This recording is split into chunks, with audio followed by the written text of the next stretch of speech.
muscle growth or muscle maintenance. One of those two or both, all of us want. I promise you, you may not even know that you want it, but I promise you, you do. Sustaining muscle is one of the major keys to not only active and productive life, but a long life, for sure. But exactly, how do muscles grow? What exactly is happening? And there's a scientific process actually that occurs in every human body as far as muscle development is concerned. But do you really know how muscles grow and the why behind it? Today on the Personalized Fitness Podcast.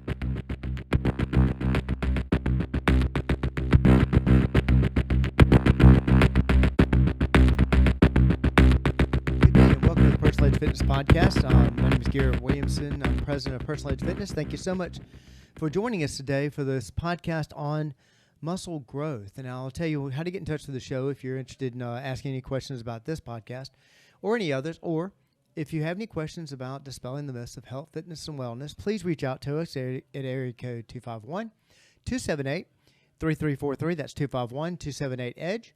You can also reach me at Garrett, Garrett, at personalizedfitness.com. Personalizedfitness.com, of course, is our website. You can contact us there. Contact us on Facebook at Personalized Fitness, which is where you may be seeing this podcast today. And also, you can hit me up on X at Team PE if you are so inclined. This is a topic that I discuss on a pretty regular basis, especially with some in the consults, but a lot of times with current clients, because they want to know, all right, why am I doing this? What is happening? How am I actually developing muscle and actually understanding that process? Well, I wanted to get into. I kind of want to dive in the weeds a little bit. And tell you the scientific process behind that. Now I'm gonna use some terms in here, but I'm gonna simplify everything best I can.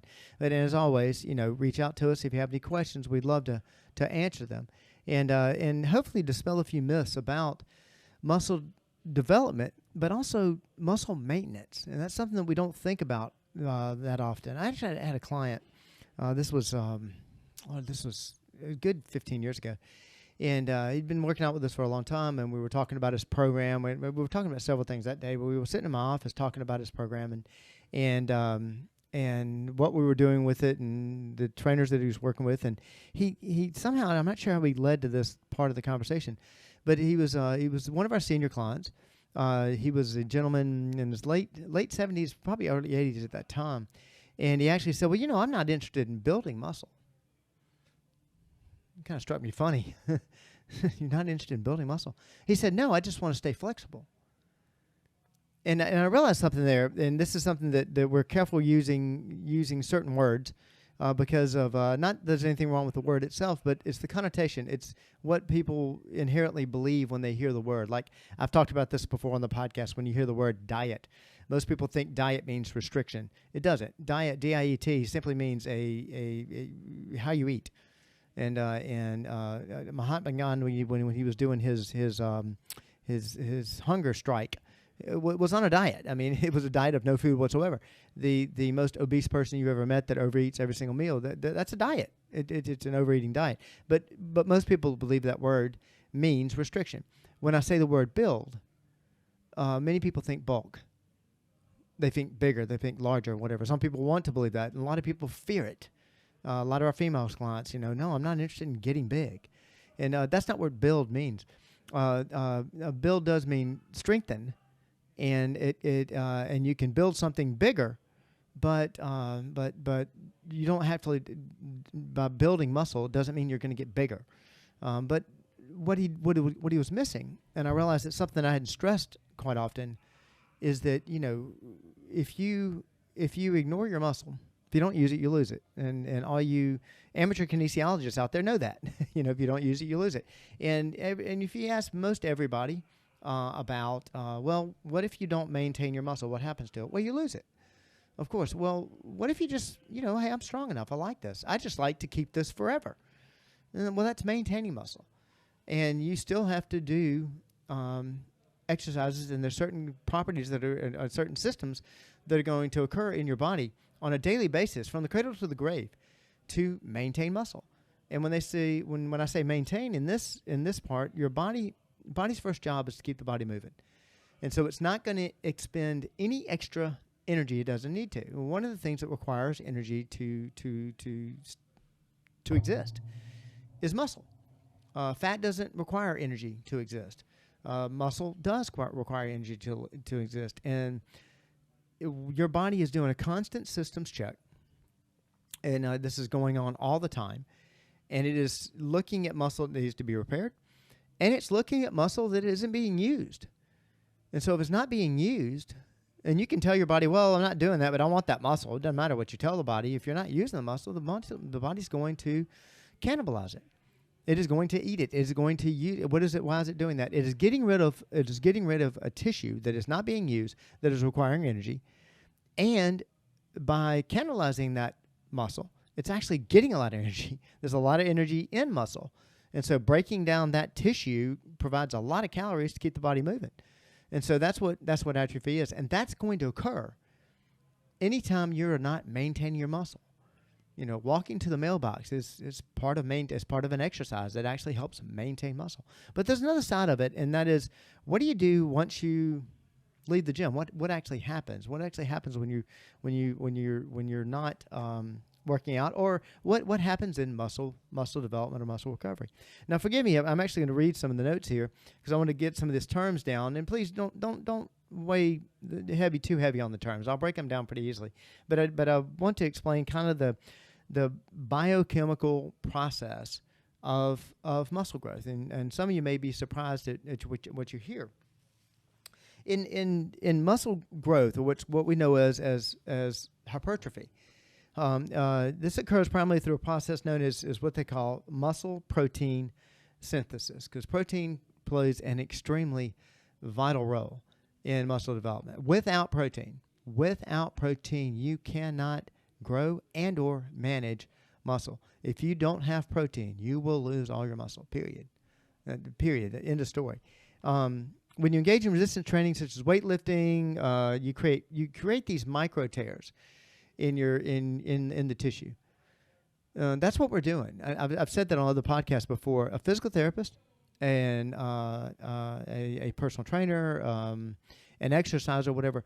All we're doing, all of us are doing, excuse me, is we're breaking down muscle, and that's it. Well, I'm not going to go to one of those people. I don't want to break down muscle. Well, if you're walking, you're breaking down muscle. You may not feel it, but anytime you use your muscle, you're getting tiny, microscopic sometimes muscle tears. The more you work out, the bigger the tears are. This is the reason you feel that burn when you're actually lifting a weight and you're on a rep number. I'm making up a number here, but you know what I mean. When you get to the higher reps of the weight, even if you're using a lower weight, doesn't matter. If you get the higher you get in the reps, you'll start to kind of feel a burn. And that is the body's reaction to tearing muscle fiber. It actually releases, when you tear fiber, it releases this acid called lactic acid. You've probably heard of that before. And that is the burn you feel. It actually burning your muscles, sending a chemical message to your brain. Stop it, quit it, because if you keep going, you're gonna rip this whole muscle. You're gonna tear the whole muscle. And so it's a self-preservation. That's how we know when you feel the burn. That's when you know to stop. And lactic acid dissipates within 25 to 30 seconds of that lift. A lot of people think that lactic acid stays in your system, stays in your body or whatever, and that's the soreness that you feel the next day. No, that's not lactic acid. Lactic acid is the burn that you feel. That's the chemical being released, and it dissipates 25 to 30 seconds. That's why you'll do an exercise, and you may exercise another muscle during that break period, but then you'll go back and exercise that same muscle again. And it's usually at least 25 to 30 seconds. That's what we use when we're doing a high-intensity interval training workout. We're using a 25 to 30-second rest between a lift just to get the lactic acid and for the ATP, which is called adenosine triphosphate, ATP to restore to the muscle. Let's just call that's the gasoline for the muscle. And you wait for that ATP to restore, then you do the lift again. Because what you're trying to do is you're trying to continually break down muscle. Because when we break it down, what we've told the body is basically, your body thinks, well, the muscle's strong enough. And you're letting your body know, no, it's not. Wrong, do it again. And so then it goes into the repair process. Now there's a few cells that are there are quite a few cells that are involved in muscle development and muscle maintenance. Key cells involved are what they refer to as satellite cells. They're specialized cells. They play a crucial role in muscle repair and growth.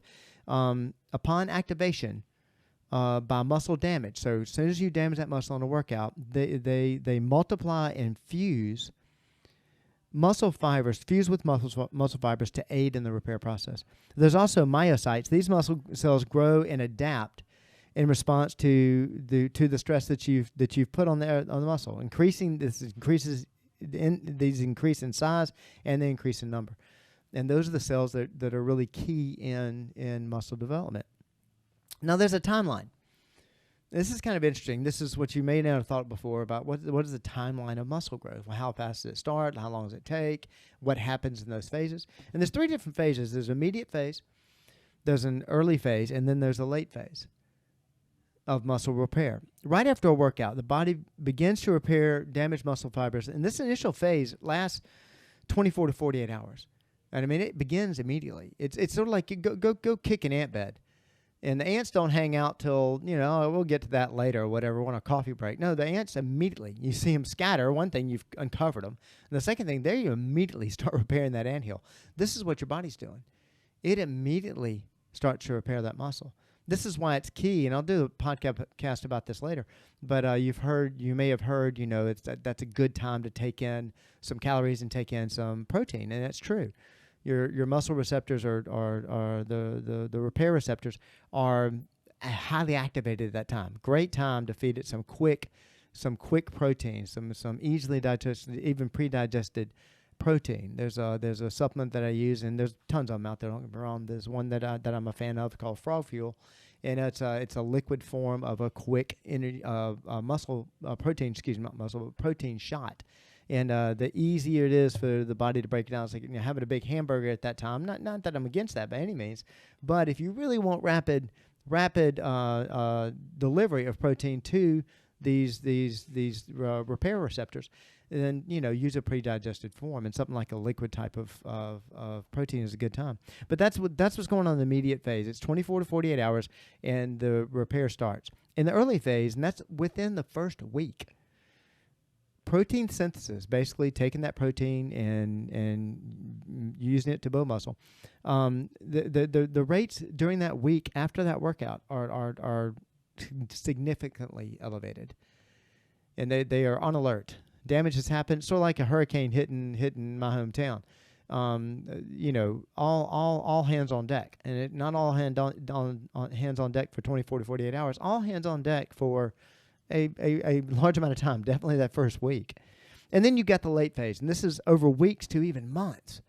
With consistent training and proper nutrition, muscles continue to grow and adapt. So if you do, let's say you started working out, and you just for the first time did a really good chest workout or upper body workout, whatever, it doesn't matter. And your body's like, whoa, hang on a second, hurricane hit, this is new, this is different. Okay, we'll get in that immediate phase, 24 to 48 hours, we're going to start doing the repair, that early phase, that week long. And if you continue to do that, your body's starting to adapt. Okay, look, this is going to be a regular thing.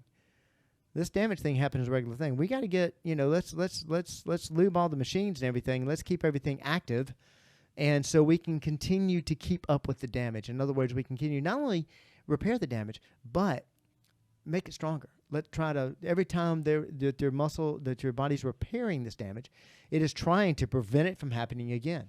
And so that's how you're getting stronger. And so that's why as you get going, you start training, you're training on a good regimen, you're getting good rest. We'll get into that in a second. Good caloric intake, that's another thing, and also protein or whatever, and you're doing good workouts, then your body is going to get into this pattern of, okay, we need to make it stronger. Therefore, you start having to increase frequency, intensity, or time. One of those 3 things. Working out more often, frequency, doing, the intensity, increasing the weight, increasing the reps, and then time. Maybe you just do the exact same thing, but you do everything for longer. So one of those 3 things you can increase, and as you get stronger, of course, you can increase those things, and that's why you feel that change, because your body is adapting to this new damage that you're doing to it. And it doesn't have to be, starting from nothing and then starting to work out. This occurs with regular exercisers. As you start to either increase your intensity, increasing your frequency, intensity, or time, or maybe you're at that what we call your level of wellness. I'm working out as much as I want to work out. This is as intense as I want to go. I'm getting the results I want. I just want to live here the rest of my life. Okay, now you've gotten into a lifestyle, a pattern of that late phase, which may be with you forever. Kudos if it is. I hope so. That's really what we look for everybody. And get to that point, well, hey, this is perfect. I like this. This is great. I want this for the rest of my life. Then you'll stay in that constant late phase, and your body would just keep repairing the muscle, keep maintaining it, keep it right where you are until such time you want to change it and, of course, increase it or, maybe even decrease it. So let's get into proteins a little bit. This is something that I impress upon our clients quite a bit. Why? Because if you've heard me talk about in the podcast I did on the Fountain of Youth, I told you the keys of Fountain of Youth, the true Fountain of Youth, not just this is a neat thing to say and I'll get your attention because I use that phrase. No, the true Fountain of Youth is simple. And if you've paid attention to the last few podcasts, you've noticed that I've actually added one, and that they're simple. Water, how much? 100 ounces a day every single day of your life. Fitness, not just fitness, but regular resistance training on a regular basis to create that long phase recovery and make sure that maintains all your life. Number 3 is not vegetables. It's not carbohydrates. Not against either one of those. You need those. They're fantastic. Whatever. It's protein. How much? Every meal, every day. What kind of proteins? Anything that comes from anything with a face. And as I've said before, if you're in a vegetarian type of diet, you need to make sure you're supplementing it because you're not getting all the amino acids. And the last that I added was rest, and we're going to talk about that in a minute also. But let's go back to those protein and amino acids. You've got there's several different amino acids, but you've got ones that we use the abbreviation EAA. Those are essential amino acids. These they can't be produced by the body. They must be obtained from your diet, and they're key for muscle growth. They include enzymes like leucine, isoleucine, and valine. Those are collectively known as, you've heard of BCAAs, branch chain amino acids, and that you need those. You cannot grow muscle without them, period. And then leucine, I was mentioning that a minute ago. This amino acid is particularly crucial because it directly stimulates the MPS, which is basically the growth hormone and what have you, acting like an ignition key to start the muscle building engine. So you've got leucine you have to have. You can't do without the others, but that one's extremely crucial. So caloric intake. And this is something I talk about a lot. I've talked about caloric intake on weight loss and weight control and what have you. I've talked about metabolism. Metabolism is nothing more than calories in, calories out, period. It doesn't change because time changes on the calendar. It's calories in, calories out. And if you want to lose weight, you exercise or you move more, you expend more calories than you take in. If you want to maintain weight, you expend the same amount of calories that you take in. If you want to gain weight, you expend less calories than what you take in. It is that simple. But in order to maintain muscle, you've got to have enough calories on board. Doesn't matter how much protein you have. Doesn't matter how great the protein is. Doesn't matter if the timing's perfect. You're getting exact grams. It doesn't matter. If you don't have enough calories, your body is going to use every single one of those calories that you put in, not to maintain muscle. They're going to use them for energy to keep the body moving. Period. That's in everybody. I've heard a lot of people try to think that, I'll make my body do this. No, you're not. I promise you. You're an individual, just like everybody else. And so your body is going to expend that energy and use protein for energy if you don't have enough calories on board. And this is something I talk about a lot. And I mentioned it just a minute ago. I'm not trying to pick on vegetarians or a vegetarian diet by any means.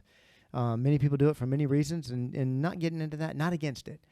But animal protein, sources like chicken, beef, fish, and dairy. Now, the easiest way to think about that is anything with a face.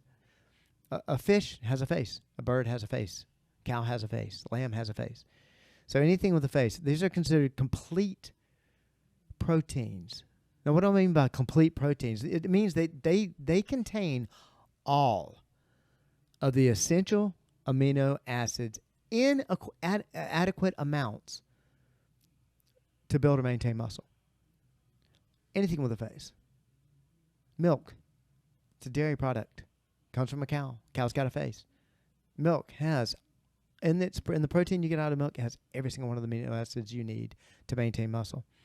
Plant proteins, I'm not against them, but sources like beans, lentils, and grains, they're often, I say all the time, incomplete, meaning they lack one or more essential amino acids. And for vegetarians and vegans, it is important to combine. If you want to do strictly plant and you don't even want to take a supplement in, then you got to get scientific about what you're doing. You've got to combine the right amount of the right combinations, and you can't just pick two.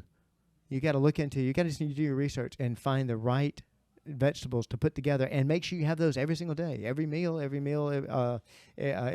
day, to make sure you're getting all the amino acids. That's why I say it's easier to do an animal-based protein. If you don't want to do that, it's easier just to supplement it.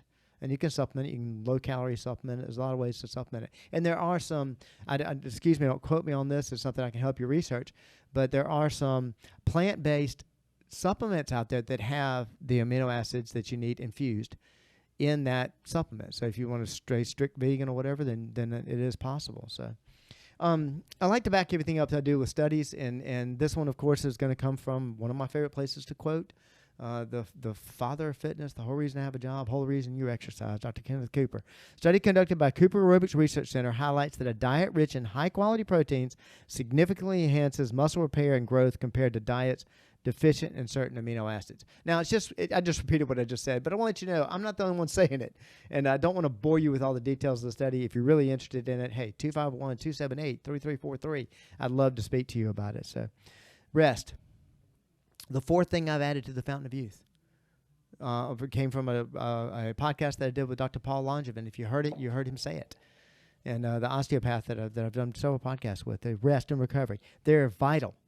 These are vital for not only your nutrition, exercise. They're as vital, if not more, than nutrition, exercise for muscle growth. Why? Simple. During sleep, the body releases a growth hormone, which is crucial for tissue growth. Other research from the University of California shows that individuals who sleep less than 6 hours per night have significantly lower rates of this growth hormone compared to those who sleep 7 to 9 hours a night. Now, this part right here is Garrett's opinion. I don't have facts to base this on, except for just basic research that I've done myself and understanding about a more efficient body. And an argument that I've had about, since we're doing so much study on recovery, I argue that a more efficient body possibly could need less sleep. Now, that's Garrett's opinion. I'm not telling you to do that. I'm just telling you that's Garrett's opinion. I honestly believe, because we've made significant studies, done significant studies in rest and recovery, and made significant improvements on speeding recovery, that I argue with continued research, it may be possible to fully break down a muscle and then turn around the next day, maybe faster, and fully break it down again. And when I say break it down, you're breaking it down so it builds back, and we may be able to speed the process up so we can shorten that window of roughly 48 hours that you need to take a break. If you've broken down a chest muscle, for instance, then you don't do it again the next day. 48 hours later is when you do that again, if you want to do it, because it needs that much time to repair. I argue that we're going to increase that. But for right now, what we do know is that according to the clinical studies they've done, those who sleep less than 6 hours per night significantly less growth hormone. Without the growth hormone, you're not going to grow muscle. There's a lot of growth hormone supplements or whatever, and I argue, and injections and drugs and whatever, and I argue that those people, if you look at their diet and you look at their rest, you look at their recovery, you look at their exercises or whatever, you may find why they are deficient. It doesn't have to do with time passing on a calendar. Definitely not. So, and this is why overtraining can lead to chronic fatigue and injury. This is something that I've run into a lot of times. I've saw a gentleman recently at another facility, and I'm trying to not be too invasive, but I kind of want to talk to him because I really want to talk to him, but I don't want to, don't want to insert myself while I'm not wanted. But he's there consistently. When the times that I've worked out in that facility, I've seen him, never missed seeing him. He's going to be there. He's got his regimen down. I applaud him for that. But I noticed something because I happened to see him 2 days in a row, and he did the exact same exercises. He did the exact same exercises every single time pardon me for that ringing, that he worked out. And I noticed that he's wearing a wrap on every joint that he possibly can wear. And so I know what's happening with him. He is not allowing his body to recover. He's not allowing that rest time to recover. And I see this a lot in baby boomers because it seems to be because of the way they grew up, and I'm not criticizing them by any means. Thank God they were this way. The baby boomers and the greatest generation, when in doubt, work harder. When I was working with a greatest generation client one time as a physician, and he was getting back into training, we were working him out. And he kept telling me, I'll be most excited when I can come in, and I come in every single day, and I go to all these machines to do every single one of these machines.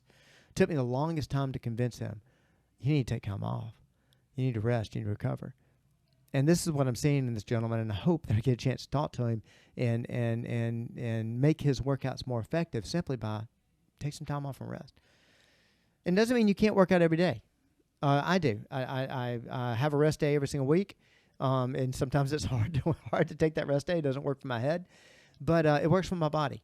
And so if you do want to work out every day, hey, you can change up that routine. Give you a program where you can, if I got to do lift weights every single day. Fine, we can set that up and design it for you. Now we have clients that do that. We have clients on our regular program, and whether they're working, we have clients that train with a trainer 5 days a week. We have clients that train 5 days a week, 7 days a week. And we design a program so that they can. That works best for their head. They feel they need to go check that box every day. I applaud them, and they have very effective programs. Doesn't mean it's more effective than somebody that does resistance training 3 days a week. It all depends on the program design. If we can help you with that, we'd love to have that opportunity. And if I can answer any questions about this, please reach out to me at area code 251-278-3343. That's 251-278-EDGE. You can also contact me at Garrett, Garrett, at personalizedfitness.com. That's, of course, our website also, and our Facebook page. Hit me up on X at Team PE. It's actually very simple. I got into some scientific stuff. I can go deeper into it if you'd like me to. Don't want to bore anybody, but there is a science behind muscle growth. And working with not just a weekend certified personal trainer, but working with an exercise scientist, exercise physiologist, kinesiologist, athletic trainer, sport medicine, somebody with a degree in understanding that, is what is really going to help you develop muscle, maintain muscle, live longer, and hopefully reach your level of wellness. Thank you so much for joining me today, and I hope to see you next time.